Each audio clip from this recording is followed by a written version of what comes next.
বিসমিল্লাহির রহমানির রহিম।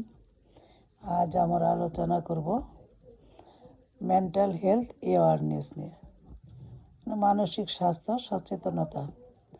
মানসিক স্বাস্থ্য আমাদের জীবনের একটি গুরুত্বপূর্ণ অংশ। একজন মানুষ শারীরিকভাবে সুস্থ থাকলেও মানসিকভাবে অসুস্থ হলে সে স্বাভাবিক জীবনযাপন করতে পারে না। তাই মানসিক স্বাস্থ্য সম্পর্কে সচেতনতা খুবই জরুরি।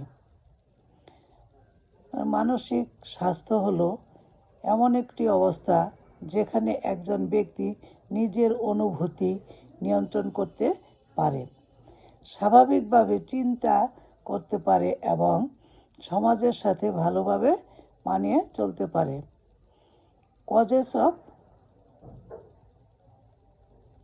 Causes of mental health awareness: অতিরিক্ত চাপ, পারিবারিক সমস্যা, অর্থনৈতিক সংকট, একাকিত্ব, সোশ্যাল মিডিয়ার অতিরিক্ত ব্যবহার।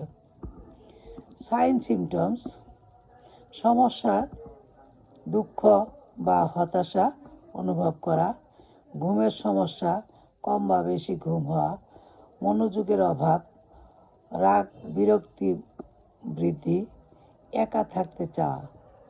ইফেক্টস: পড়াশোনা বা কাজে মনোযোগ কমে যাওয়া, সম্পর্ক নষ্ট হওয়া, শারীরিক অসুস্থতা দেখা দেয়, আত্মবিশ্বাস কমে যায়। প্রিভেনশন অ্যান্ড ম্যানেজমেন্ট: এটির প্রতিকার কী? নিয়মিত ব্যায়াম করা, পরিবার ও বন্ধুদের সাথে সময় কাটানো, পর্যাপ্ত ঘুম নেওয়া, তারপরে প্রয়োজনে ডাক্তারের পরামর্শ নেওয়া, ইতিবাচক চিন্তা করা। মূল কথা, মানসিক স্বাস্থ্য আমাদের জীবনের জন্য অত্যন্ত গুরুত্বপূর্ণ। তাই আমাদের সবাইকে এ বিষয়ে সচেতনতা হতে হবে এবং প্রয়োজন হলে সাহায্য নিতে হবে। আজ এ পর্যন্ত। পরবর্তীতে আমরা অন্য টপিক নিয়ে আলোচনা করব। যদি ভালো লাগে লাইক, কমেন্ট এবং ফলো দেবেন।